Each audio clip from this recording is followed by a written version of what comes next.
Because the messy truth is, entrepreneurship is messy. It is really messy. It can feel, like I said, like it's going to destroy you. I was in the darkest, deepest dark night of the soul, and I felt like I have no purpose. I am not meant to do this anymore. I don't know what I'm going to do. Like, this is what I thought I was meant to do, and it's not. If you have that calling deep inside your soul, if you've had a transformation and you want to help people, fuck, this is hard. This is hard. It was like the same effing thing. And I'm like, okay, if we're all going through this, then we shouldn't be doing it alone. Because if it ain't financially viable, guess what? You're going to have to quit doing it. You helping people is important. You don't even have to be helping people in your business. Just doing something you love. It's important. It's supposed to be expressed. Another person will tell you burn the boats. I will say don't burn the boats. It can be a recipe for a disaster. I get so excited. You know what gets me excited? What gets me excited is seeing, there's a couple things, like I said, I wanted to share. If you are on the entrepreneurial journey, I swear to you, this number 2 is something that I have avoided so much. And I've come to tell you it's the truth. That's just the messy truth. As much as you may not want to hear it, that is the messy truth. This will save you, I promise, so much time, energy, health, emotional health, mental health, spiritual health. It will save you if it can pass this litmus test. And that's this. So, hey, this is Hollis, and welcome to the messy truth of transformation, where it's okay to be magical and messy. This isn't your typical personal growth podcast. Around here, we talk about the real stuff, the raw, the honest, the shadow work, the spirals, the breakthroughs, and the beautiful chaos of becoming who you were always meant to be. If you've ever felt alone on your healing and growth journey, or you wondered why it feels hard even when you're doing the work, you're not crazy, and you're definitely not alone. Let's dive into the messy truth of what it actually takes to transform your life. So I have to ask you guys a really important question. So important that I'm starting this podcast with this very important question. How do you say balloon? Seriously, I'm asking. Because the other night, my daughter and I were watching something on TV. I can't remember, Netflix or something. I was trying to explain to her, this dad was trying to launch this UFO balloon, and his kid got stuck inside. And it was like this whole crazy story. And I remember when it happened.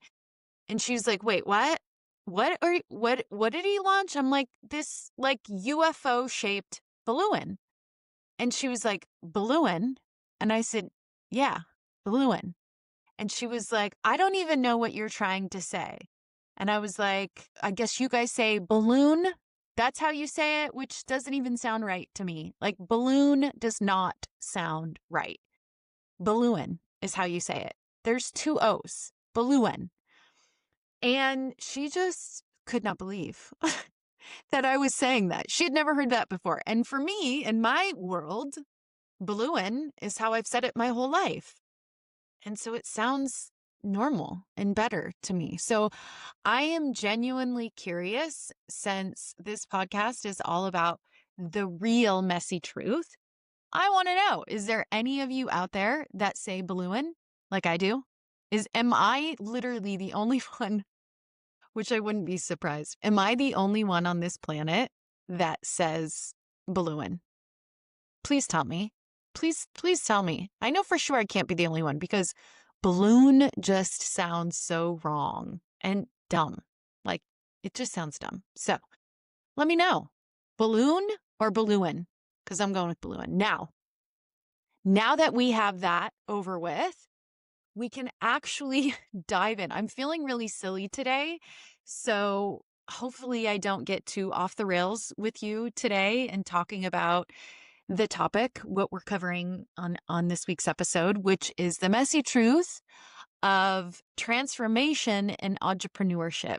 Because next to my own spiritual growth, personal growth, transformation over the last 10 years, I can honestly sit here and tell you that my journey of entrepreneurship has been as equally as challenging, hard, scary, terrifying, exhilarating, exciting, passionate, like all of the things that make up a personal transformation or a journey of change or journey of spiritual growth, all the things that makes up and that you go through in that world. literally copy and paste onto the journey of entrepreneurship. It has been something that has brought me to my knees in utter terror and utter fear and utter insecurity and utter like I can't go on. And it has also brought me to my knees and like, oh my God, this is the most amazing thing ever. And if you are listening to this and you are an entrepreneur, I know for sure that you are going to know exactly what I'm talking about and you're going to relate to exactly what I'm talking about. And the reason why I feel like it's important to share when we're talking about transformation is because so many people go through a massive transformation or a massive change, or they embark on a spiritual growth journey. And as a natural byproduct, they then want to go share that with people. And so they become a coach or they become a consultant or they start their own business in some way. They become a teacher, an educator in helping people do what they do, which I think is amazing, right? I think that it's one thing to have to go to school to be a teacher. It's a whole nother thing to actually have lived something and done it in your own life and teach from that place. I think that's really, really powerful. So I mean, it's what I've done. I'm all about making changes and then going to help people make those same changes. And I'm going to say, and there is so much more to entrepreneurship as I have discovered over, really I've been doing a lot of my own things for a long time, but not nonstop consistently for the last 6 years, 7 years have I been, consistently all the time working for myself in some capacity. And in that time, as I said, the journey of entrepreneurship, the journey of working for myself and having my own business has been incredible. And realizing that, here I got into it because I wanted to help people and I wanted to give tools and wisdom and hold space for people that were going through, the same things I had gone through. And what I didn't realize in that very innocent space that I was in is that, yeah, it's not just going to be rainbows and butterflies and, oh my God, I found my purpose and my passion and now I'm going to go do it and I'm going to be successful in it.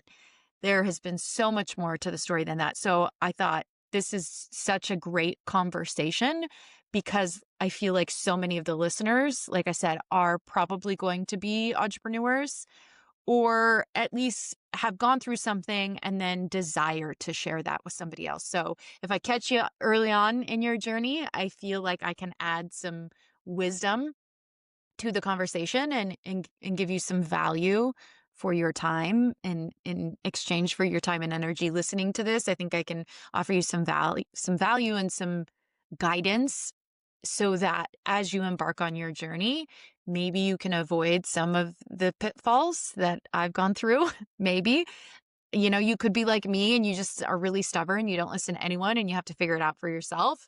And that maybe you, or maybe you're a mixture in between. You'll listen to some of the wisdom or advice or tools, take some of it and leave the rest. And, that's, I think, the best place to be in. So I'll share with you just quickly how my own personal entrepreneur journey has been.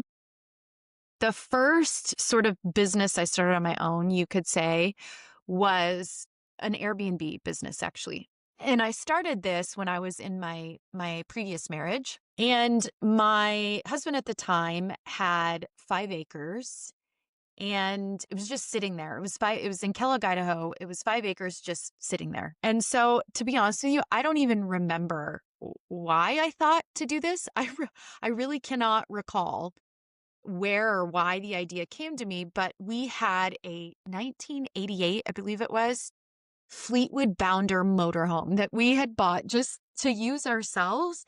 It had only had one owner, or no, maybe two. I think it had 2 owners. And it was immaculate inside. It was old inside, but it was immaculate. Like everything was in beautiful condition. It was very clean. So we used it a summer and took a couple trips with the kids in it. And then for some reason I thought, what if we put this motorhome on the property and we rent it on Airbnb? It was around 10, 11, 12 years ago. And so it was, like I said, right when Airbnb was like first starting to get known. And I put the motorhome on there. I cleaned it up. I did, some really cool things on the outside and I listed it. And I didn't really think it would do much. It's in Kellogg, Idaho, and it's an old motorhome, but people loved it. Like, people loved staying in an old motorhome. People loved being up on 5 acres in the woods by themselves. The bonus to it was Kellogg's right off I-90. Like, I-90 goes through Kellogg. And so a lot of people traveling on I-90, like going to Seattle, would stop, and they just loved that it was different and unique and really cool. And I mean, to my surprise, it started to get booked like every night in the summer. Of course, we did it in the summer. And then we did do it throughout the winter, but it was more challenging because water issues and freezing and things like that. Anyway, because it did so well, we were like, okay, let's take it one step up and let's put the motorhome on another sort of piece of land on the property, and let's get one of these old 10 by 10 hickory shed cabins and we'll finish it, and then we can use that. We can charge a little more. So we did that, and that same thing, like booked every single night. Was like, holy moly, this is really something. And so we ended up putting two more sites in, one with a big canvas wall tent. We built a deck, and then we bought actually a little tiny home to put on another piece. And so we were in the midst of really building this business, and then my husband and I got divorced. So that put an end to that. He ended up getting all of those, but that was my first sort of taste. In the middle of that, I had been working for Idaho Department of Labor, and I was not happy or fulfilled in that job whatsoever. And so my mom and I actually decided to open up a gift shop in Hollis, Idaho, against all wishes, against all advice. But we did our research, we did our homework, and it seemed like a really solid business idea. So we ended up opening a brick and mortar gift shop in Hollis, Idaho. And I was a part of that with her for probably only about the first 7 months. And that is when I actually moved away. So she ended up getting the business. Two businesses I walked away from that were on their way. My mom ended up doing really, really well with that shop. And my ex-husband ended up not really doing anything with the Airbnb. So all of that to say, that was my first introduction into having my own business. I will say that since I was a little girl, since I could remember, there was one thing that I always knew. Actually, two things I always knew. Number one, I would build my own home someday. And number two, I would work for myself. Like I just always knew I would work for myself. And I think that's because I just hated being told what to do. I really did. I was really stubborn because I didn't understand why people did the things they did. And I was always asking questions, and I hated the answer of like, just because. Like, that didn't make sense to me. It was like, I don't understand the way people do things. And I was always sort of the rebel in everything I did because some things to me just seemed really stupid and silly. Like when I worked for Idaho Department of Labor early on, when I first started working for them, they were actually pulling unemployment out of the local offices and putting it all on the phones out of call centers. And so while, men would come in needing help, like minors would need help coming in with their unemployment, technically we weren't allowed to answer any questions. We were supposed to put them on the computer or on the phone. And I just couldn't do that. That just seemed like absolute nonsense to me when here I have the answer. And so I got in trouble a lot, of course, for doing that. That's been the story of my life. But I was helping people. I felt like I was helping people, and it just seemed ridiculous to me why I wouldn't do that if I had the capability to do that. So again, that's always been sort of the theme of my life. And that's why I think I always just knew that I knew I would work for myself.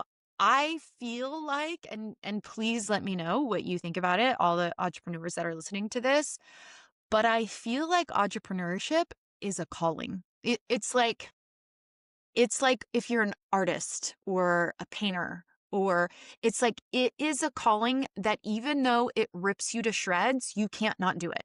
Like you may fail over and over again, but you just keep figuring out ways, because not working for yourself is more painful than the things that you have to go through working for yourself. And so I just, out of all of the friends that I've had throughout my life, out of all the people that I've met on the spiritual journey, I can look and say some people, yeah, it's just a calling that they have to do it. And others, it's like, no, I could or could not. Or maybe they just feel more comfortable working for other people and that works for them really, really well. And so I do think that it's sort of a calling that comes to you. And my mom has always been very entrepreneurial.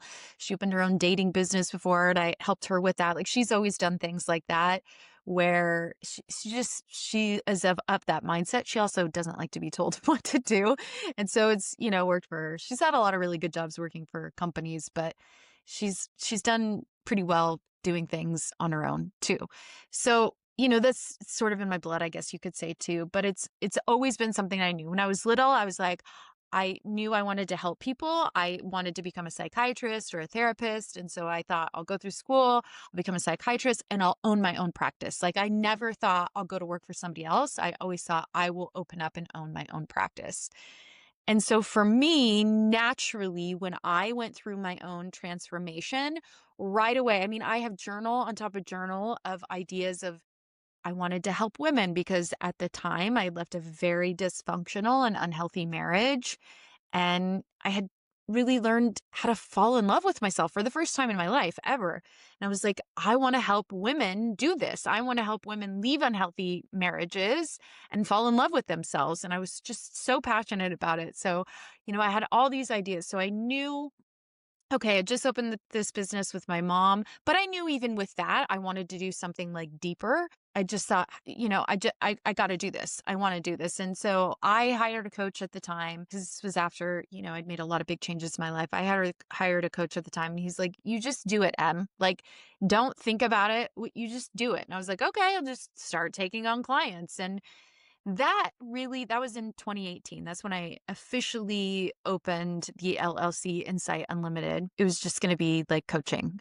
And, my husband, Scott, at the time, he was wanting to sort of do it too. He was writing a book. So it's like, okay, maybe we can kind of do this together. And so for about a year, we kind of did that. We, looking for clients, things like that to help coach in the space of spiritual development, personal development, self-help basically was, for me, like I said, it was more just like I really wanted to help women, especially those that had started embarking on a journey of self-growth, because I felt like I could add a lot of value to that. And because I had, followed steps and I wanted to share those steps with them so that they could create the things that I had been creating in my life.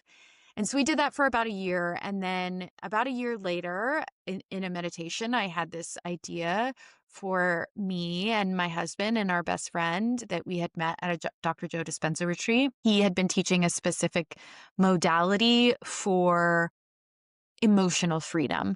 And I had this sort of download or idea or inspiration in a meditation that the three of us could work together in all three modalities. I had started studying breath work, and at the time that was pretty new. Nobody really knew about breath work. A lot of people, meditation was becoming more mainstream, but not breath work.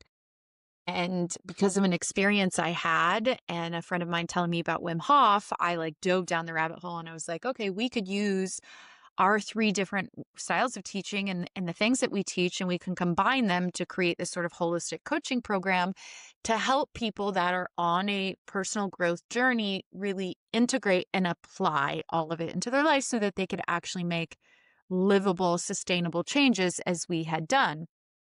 And so we came up with this program and we called it Beyond Limits. We called ourselves the Freedom Project. And we just sort of did it. We didn't really know what we were doing. We just did it. And because we were doing it, the three of us, we really were having a lot of fun at the time. Like we weren't even really doing it for money. We just enjoyed having fun together. We enjoyed working with people. It seemed to be working for the people that we were working with. And we loved doing it. We loved doing it together. And so the first year was just a lot of fun. And then it started to be like, okay, we need to grow and we need to scale this business and we need to help more people. And the moment it became like that, and this was me doing this, by the way, not the other two. It was me getting into that, like, okay, we need to push harder. And the following year was just about me trying to push and grow and at the time, not they weren't necessarily ready to do that. They had both had other things going on. And so after a couple years, I decided that I wanted to try it on my own, and I wanted to get back to focusing on my initial passion, which was helping women really live more authentic lives, build more confidence, get out of bad marriages, and really live a life that was true to them. That was my initial passion. And so I thought, okay, can I do this on my own? And will it work? And it was terrifying, of course, at first. It was so scary because I didn't have the safety net anymore. I had just stopped working I'd been working on the side like part-time for Scott in his construction company, but he was getting ready to sell it. But I didn't want that safety net. I was like, I want to go all in on this, and I don't want to have to do this on the side. I want to burn the boats, as they say, and go all in, which now looking back was a mistake. However, is one of the things I'll talk about at the end. And I went all in on this. And it was great the first probably year. The first part of doing anything new, of course, is really exciting. It's like when you first fall in love, right? And all the really yummy chemicals are being released in your brain and everything's really great. And then about a year in, you're like, oh, okay, maybe not a year in, maybe it's less than that for some people. But then it starts to get more of a grind. And that's when for me it was like, oh, I don't know if I can make it through this. And so it was a tough couple years, pushing really hard. I was listening and watching to all the entrepreneur YouTube channels, like every single one out there. I was listening to them. I hired a coach. I was taking, a coaching course to grow the course. It was an online course for women. To grow that, I was doing all the things. And that's all I was doing. I completely lost touch with the spiritual side of me and the magical side of me, the part that could manifest. And it was just like, do, push, work, work, work, work, work. And of course, if you're an entrepreneur, you know what happens. That leads to burnout. Always. It will always lead to burnout. And it did. So long story short, my husband and I ended up attending a ketamine assisted mindfulness retreat. It was super powerful. We decided that we wanted to start doing retreats, really focus our efforts on retreats and no more online courses and integrate ketamine therapy. We'd already been doing different kinds of retreats and workshops with meditation and breath work because that's what I had gotten certified in, and that's ultimately what I was teaching. And we decided we want to just focus on retreats, not focus on online courses for a bit. We did that for a while. And now, 2 years later, it's sort of come full circle once again. Everything is sort of transformed. He opened up since then his own construction company here in Boise, Idaho, with a friend of ours. And he is back to his roots, back to what he just was so passionate and loved so much. And he's loving it and he's super passionate. So it's sort of led me once again, like on my own journey of like, okay, let me get back to what I was really passionate about doing. And that's ultimately helping women, but in more specifically helping female entrepreneurs because of the absolute roller coaster of a ride that entrepreneurship has been as a woman, because I realized it is different for women than it is for men because we have different biological makeups. So in that, I launched this podcast. I launched sort of the new Hollis brand and, a couple of online courses. And so throughout this journey, like I said, there has been moments of, I can't do this anymore. Like there's no possible way that I can do this. I have made good money and then I've been broke. So it's been financially a roller coaster of extreme highs and extreme lows. I've gotten to points in the business where I'm like, I don't care about helping anyone ever again. And I hated it. I mean, towards the end of doing my own online course called Authentic Life Blueprint, towards the end, I was like, I don't even like doing these calls anymore. I didn't even enjoy what I was doing anymore because I was so burnt out on the drudgery of the everyday work. Like it no longer was about helping women. It was about how to just sustain myself financially. And especially when we're talking about in the spiritual space, there's some things that I want to say. If you are an entrepreneur, a coach, or healer in the spiritual space, There is such a energy around money and spirituality, which is part of the problem. In that industry as a coach or a healer or a consultant, there is this belief that you shouldn't be charging or you shouldn't be charging too much. Clients will tell you you're charging way too much. I mean, I had people tell me I was charging too little. I had quite a few people tell me I was charging too little. There is such a stigma around charging for services if they have to anything to do with like spirituality. And this is the analogy that I came to. If people said like, oh, well, I can't afford that or something along the lines of you shouldn't be charging what you're charging. And this can go to the other extreme, by the way. I saw people in this space charging a ridiculous amount. I'm sorry. I know that sounds judgmental, and to each their own. Everybody's totally entitled to do what calls to them. I think that there can be a balance, but if you're charging, massive amounts of money, more power to you. Hopefully you're delivering the value equal to that. However, I saw so many in the industry that really weren't adding the value that was equal to what they were charging. So I think any extreme is not good. I think finding a healthy balance in the middle is usually what ends up being the most beneficial route. But anyway, the analogy that I thought of was if your car's broke and you're going to a mechanic to fix your car, would you be like, well, I'm sorry, I think that you should do this for free. I think you know how to fix cars. Why would you not help me for free? Like, why are you charging me for that service? You wouldn't say that to a mechanic because number one, a mechanic has had to go through schooling or training. Mechanics had to pay to go through some sort of training. The mechanic has bills to pay. It's not free to run a business. He's got tools, he's got rent, he's got all sorts of expenses that nobody sees on the front line to keep that business going. And it's what pays his bills. That's what he does for a living. It's his job.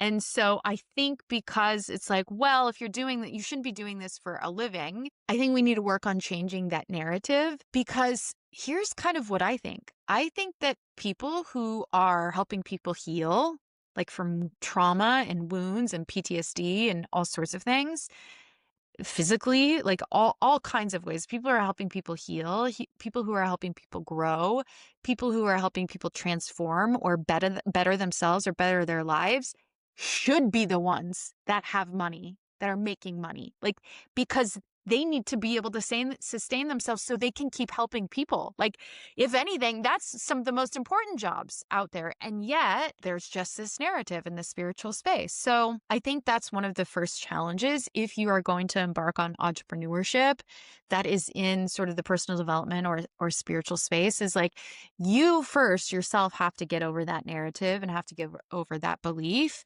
And once you do, then as a byproduct, you'll start attracting people that won't say that to you anymore because they'll know the value that you provide and they'll know how important it is to them for them to change their life. And I think that can be a difficulty. It's something that I've seen, something I've had to overcome myself in charging all sorts of different rates and offering all kinds of different products and services. It's definitely been a thing I've had to navigate. And I don't think it's just in the spiritual space. I think anytime you're an entrepreneur working for yourself, when it comes to money, it can be a really challenging thing, because we can feel like imposter syndrome, or we don't know how much is too much. If we're not confident in ourselves or confident in what we're offering, then we'll offer lower. And so it's always this journey of trying to figure out the money. The second thing is there is no safety net. And this is one of the hardest parts, I think, of being an entrepreneur, especially if you're like me and you decided to burn all the boats, which I don't recommend. If you're going all in on it and you don't have another source of income coming in, it's terrifying because if you make money is up to you. And if you don't make money is up to you. And so you push really hard and then you get burnt out. And it's this really vicious cycle of not feeling safe. And when you don't feel safe, you're desperate. And when you're desperate and you're trying to sell your product or service, people feel that energy of desperation. They do. They feel it. And then they don't want to buy from you. And they may not even know why they don't want to buy from you. They just get a feeling that they don't want to buy from you. I've seen this happen with me over and over and over again. I see this happen with other entrepreneurs. There's some that sell their products and services and they're super confident. And by the way, there's some that are super confident and again, don't transfer the value of what they're charging, but there's so many that actually do. They actually are charging way less than the value that they provide, and they know that they do, and they're really confident. And something about that energy of confidence is what's drawing people to them. And so I think, not having that safety net can be a very big detriment to you if you're on the entrepreneurial journey. It shifted for me in the last, 4 months because number one, Scott started his business. And so I have been helping him on the side. And so I actually had some income coming in, which took away for a while. He wasn't doing anything. And so it was like we were both dependent on this financially. And it just puts a lot of strain on it in trying to grow it because it becomes like I need to make money because I need to eat and I need to pay my bills. But I don't want to be desperate and I don't want to create and serve from that space because that's not a space to be able to hold space for others or to walk them through transformation when you're just figuring out how you're going to eat. And so I think having some kind of way to make money, at least until you are like at a place where it is consistently providing enough income that you absolutely aren't going to be scared of running out of money. Whether or not you have like some money set aside in savings or whatever it may be, you're in a place where you're not like desperate, where you're not like, I need to sell a course tomorrow or I'm not going to be able to pay my bills. And you're going to be in those places on this journey. Like I just have, and you will too. It's just part of it. But I think if you can help that just a little bit, that's the mistake I made in saying, oh, I'm not going to work for you anymore. I should have just kept that part-time job. And then that way, like I said, it wouldn't have such an energy of desperation to it. And it's understandable, it's all on you. You can't blame anybody else. The money you bring in is directly related to you. And so you are going to have to learn all sorts of different things beyond just the skill set you have and what you're offering people. You're going to have to learn how to do a bunch of different things. I mean, what I know how to do now is just insane. Like setting up websites, setting up domains, setting up funnels, setting up recording, all the software that you have to get used to using, email marketing, lead magnets, selling, like all of these things that had nothing to do with me just being able to help women. I had to learn them all in order to grow my business. That's part of it. And it feels like a struggle sometimes. It feels like I'm never going to be able to get this down. But I'm going to share a couple things, like two actually really important things. I wrote them down. Two actually really important things that I want to share with you. Because the messy truth is entrepreneurship is messy. It is really messy. And it can feel, like I said, like it's going to destroy you. It can feel like that. It can feel like it's going to destroy you. However, for me, there's no other way. Like, I went through a period a couple months ago where I was like, I was in the darkest, deepest dark night of the soul. I'll do an episode about it. And I felt like I have no purpose. I am not meant to do this anymore. I don't know what I'm going to do. Like, this is what I thought I was meant to do. And it's not, clearly, because financially it's just not sustainable. And I just, I came from at the beginning of the year, like, okay, I'm going to make this work. And here's the plan. And the plan didn't work. And it was like, I dropped to the bottom and it was so hard. And I had to give myself a month to just be in that and to not really focus on this work at all. Like I said, at the time I was sort of helping Scott, so I had some money coming in, but I really had to let everything sort of settle and reset so that I could get clarity on what I wanted to do moving forward. And so I want to share with you guys some things that I have learned because, like I said, it's been messy. However, it's been so effing worth it. Like if you have the call, if you have that calling deep inside your soul, if you've had a transformation and you want to help people, it's so worth it. I think this all the time now. Like Yes, some days am I working way long hours? Yes. But then other days I'm not. I have the flexibility and freedom to be able to do that. I work much harder when I'm doing something for myself than if I'm working for somebody else and something that I don't really care about. Like, I used to always think that I had a really bad work ethic. And what I realized was I just didn't care about what I was doing. And that's not to say that you can't bring meaning into every single thing you're doing. I absolutely think you can. But for me, I thought I didn't have self-discipline. I thought I didn't have work ethic. And really, I didn't realize that I just needed to channel that into something that I was building myself. So if I'm working for myself, I have a lot more self-discipline and I have a really high work ethic because I want to create the best that I can create. Like I am a perfectionist, and that's been really difficult in the entrepreneur journey as well, is being a perfectionist. I've had to let go of that a lot, but I also didn't want to go to the other extreme of like just putting crappy stuff out there just to do it. So it's that fine line between doing it well. This is something my grandpa taught me. If you're going to do something, do it right and do it good. And so everything I do, I have to go to an extreme, but I want to do it well. I want to be the best. I want to make the best classes. I want to make the best breath work and meditation. I want to create the best retreats. I want to create the best podcast. But I also know perfection is impossible, and that will lead me to just not doing it. And so I've had to be okay with, like, that is the whole point of this podcast, is like showing up in the messy and being honest about the messy while still trying to make it really good and really valuable at the same time, so finding that line in the middle. And so I think, showing up and being dedicated is important, but you're going to do that if you're doing something that you're passionate about. Now, in saying that, there's a couple things, like I said, I wanted to share. If you are on the entrepreneurial journey, and you are a business owner, or you are even a corporate professional, because you can sort of apply this same theory to that in some ways. You're a coach or a healer in some way. Maybe, like I said, you're early on in your journey, and you're bright-eyed and bushy-tailed and ready to go. I'm going to share some wisdom with you. But also, if you've just been on the journey for a while and you're like, fuck, this is hard. This is hard. There's some things that I want to share for you to hopefully inspire you, because I was there. I was ready to give up, and I didn't. What I did was I stepped back and I gave myself some space to just, number one, work through a lot of the things that I had to let go of in myself that was blocking me from where I wanted to go. But I couldn't do that unless I gave myself the space to do that. And it was a long space, longer than anything. It was like a month, almost 2 months of really just taking a big step back and not trying to do anything and just working through my stuff and letting clarity come. So I want to offer you guys some wisdom and some tools, of course, because I want to bring value to this podcast.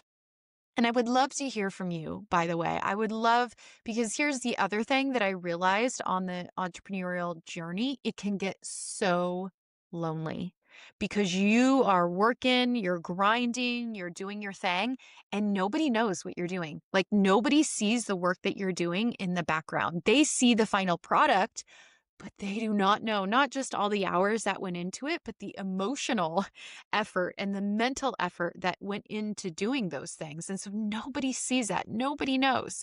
Not even your partners or your closest friends. Nobody knows what it really takes and the things that you're going through in the background. So it can feel so, so, so lonely. And so hopefully in this podcast, in this episode, I can help you feel not so lonely and help you understand, like, we're all in it.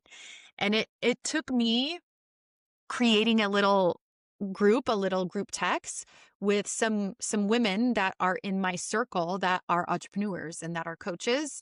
And it took me, like, reaching out to them and being like, hey, like, why are we doing this alone? We're all doing the same thing, but we're doing it alone. And I know you guys struggle with the same things I struggle with. And it was so cool because we did a Zoom, and yeah, of course, like, all our stories were the same. Like, we got the idea, we wanted to do the business, we did the business, we worked our asses off, we got burnt out, we hated it, and we quit. Whether that was, after 2 years or after 10 years.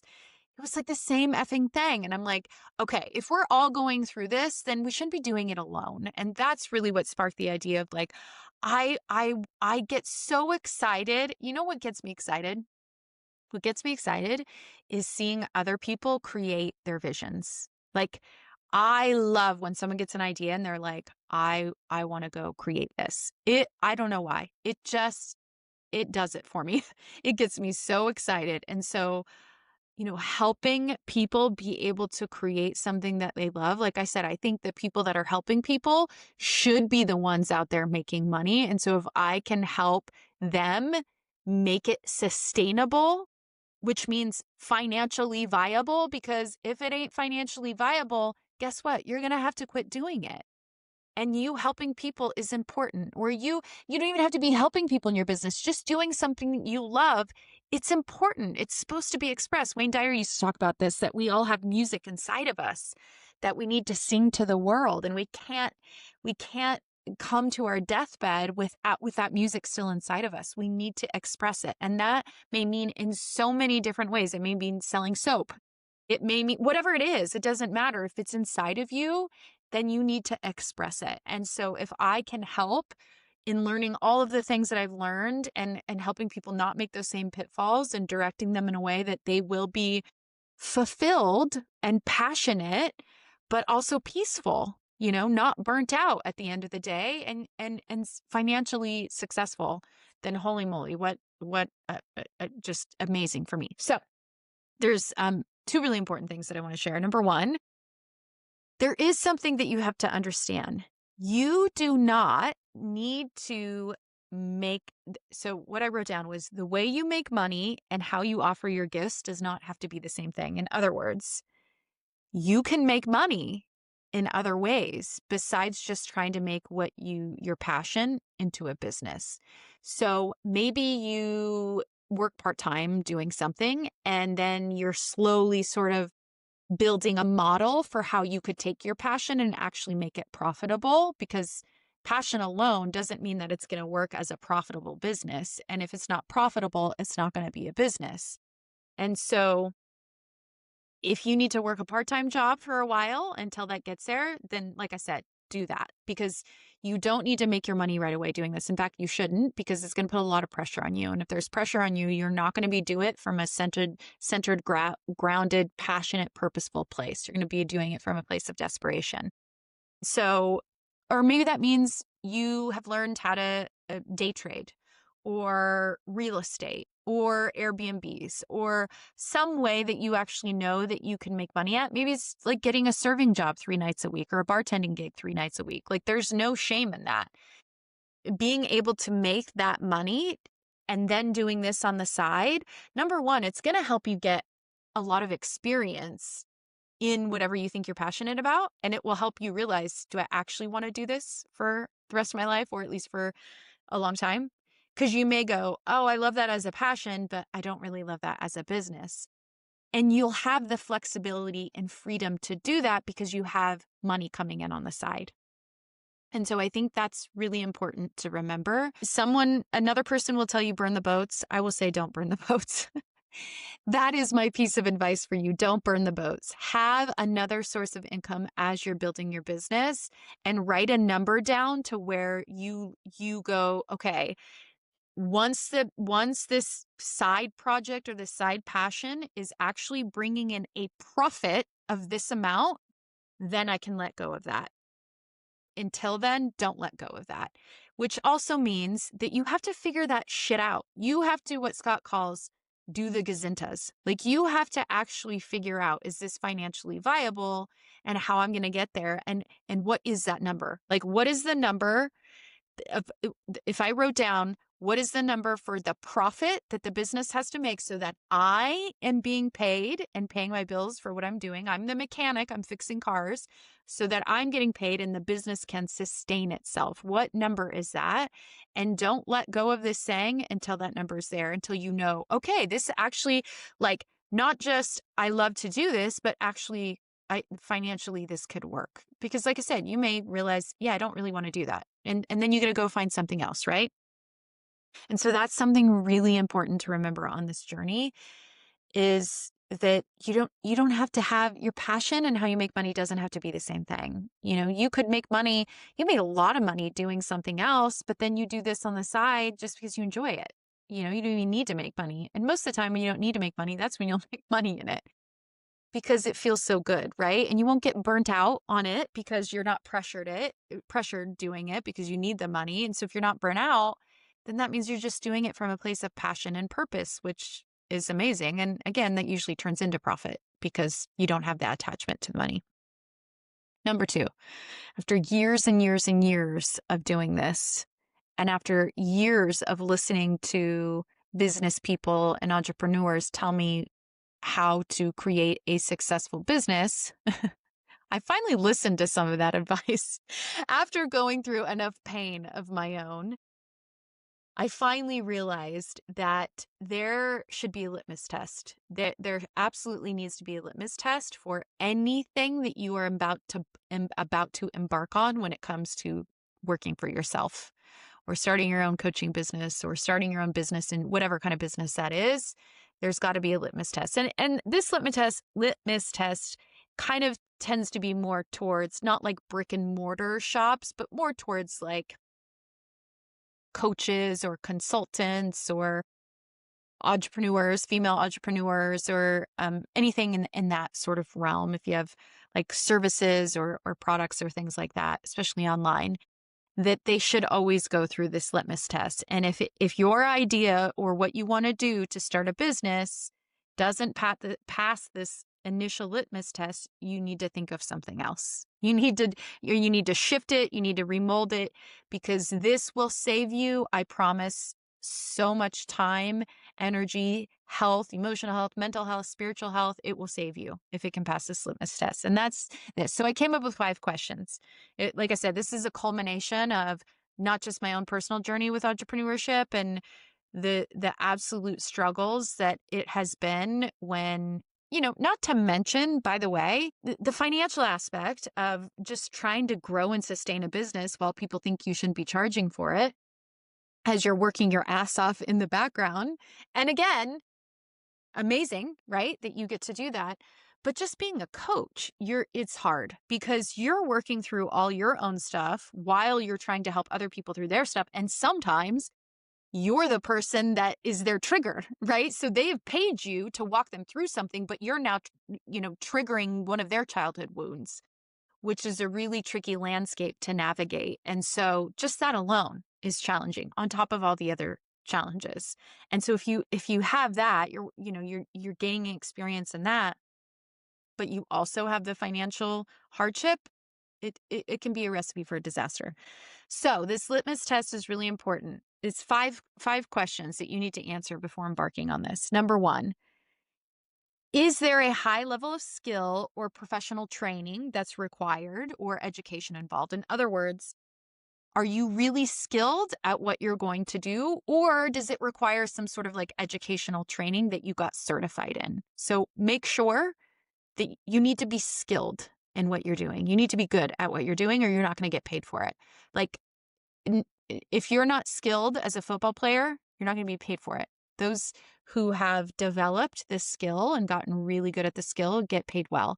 This is for, I don't care what job you're talking about, like everything out there.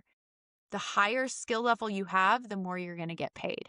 And so if you have like very low skill level, then you're not going to get paid as much. So make sure that it either there's a high skill there, or it's like a required training, like, a therapist. You have to go through training, you have to go through school, you have education, you have to be certified and licensed. And so that's an example. Or a doctor, right? A doctor has a high level skill and he has to be certified and licensed. So does it have that?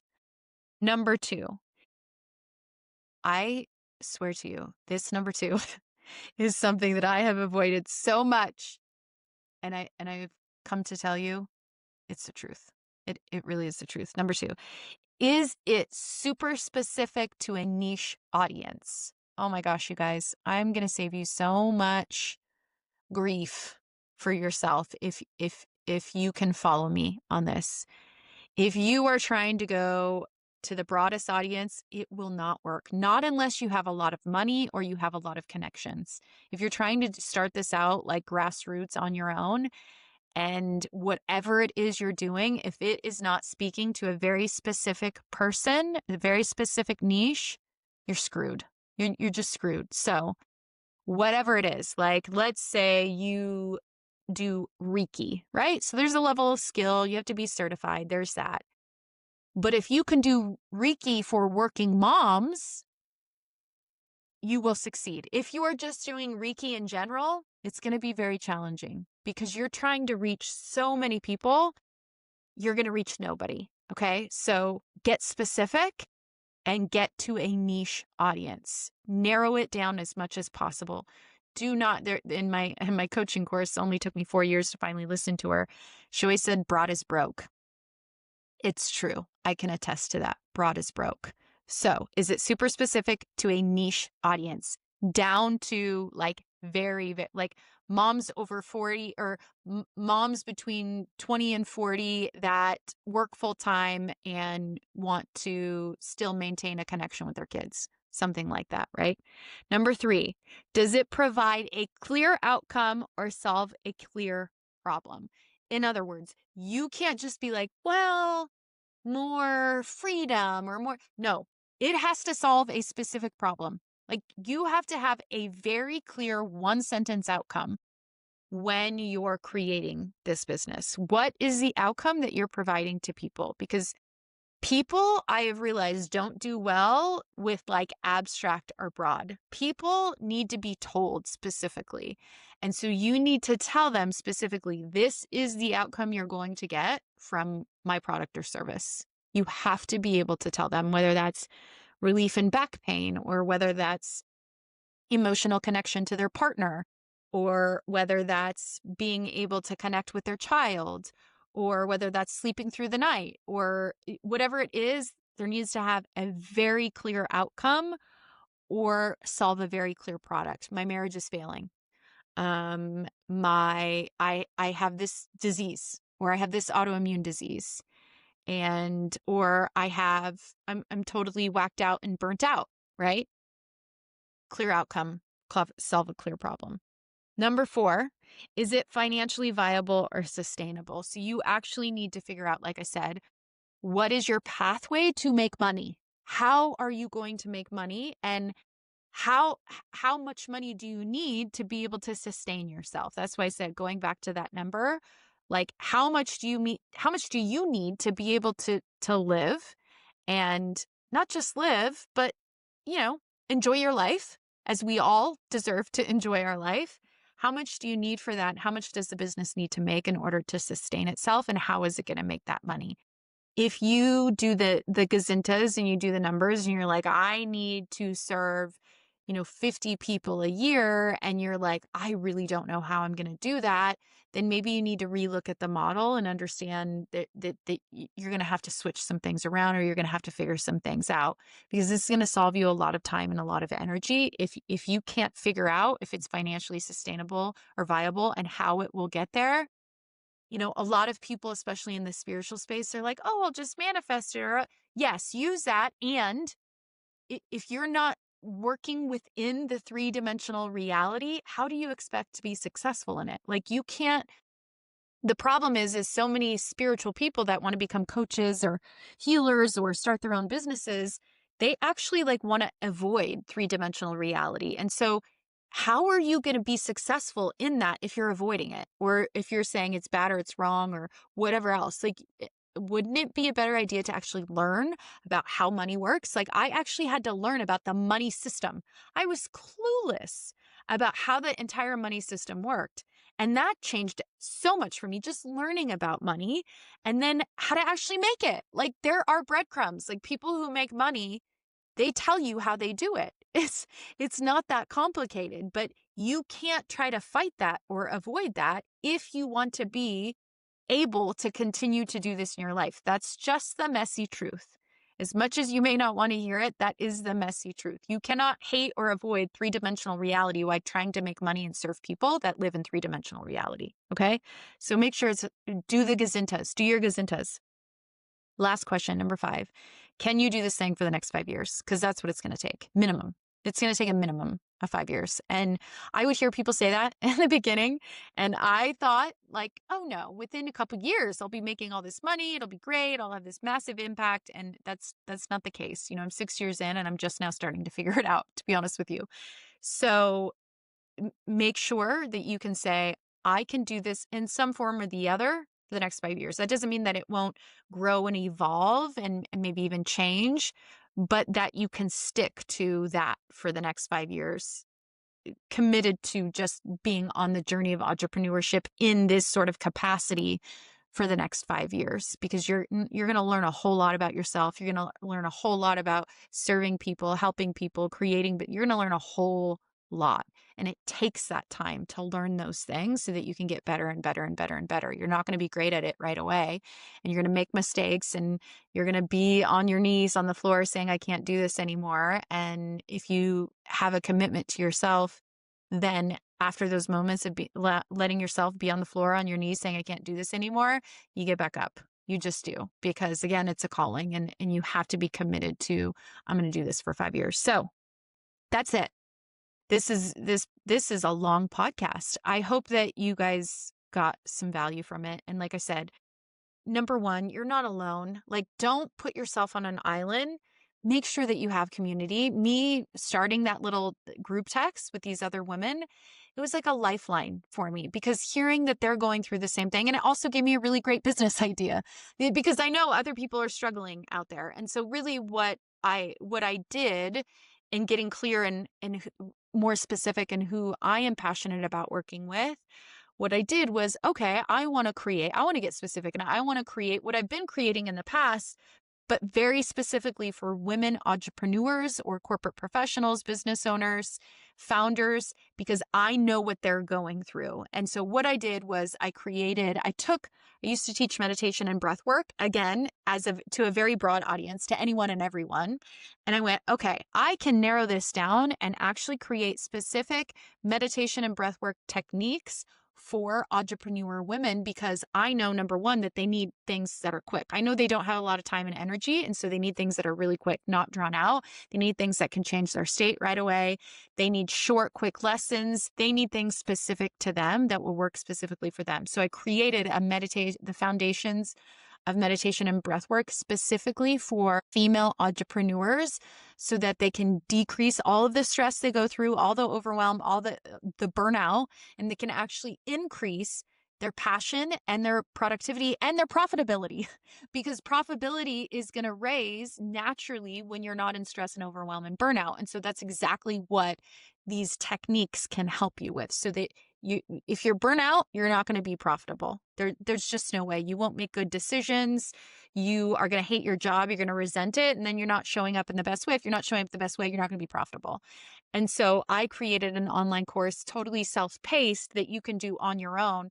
That's, going to be sustainable. It's not like all this information, it's very simple and very sustainable. So you can start applying these techniques. So I will make sure to put the link to that in the show notes, in the description, so that you can check that out if you're a female entrepreneur or corporate professional, because it will apply to you as well. I want to hear from you guys.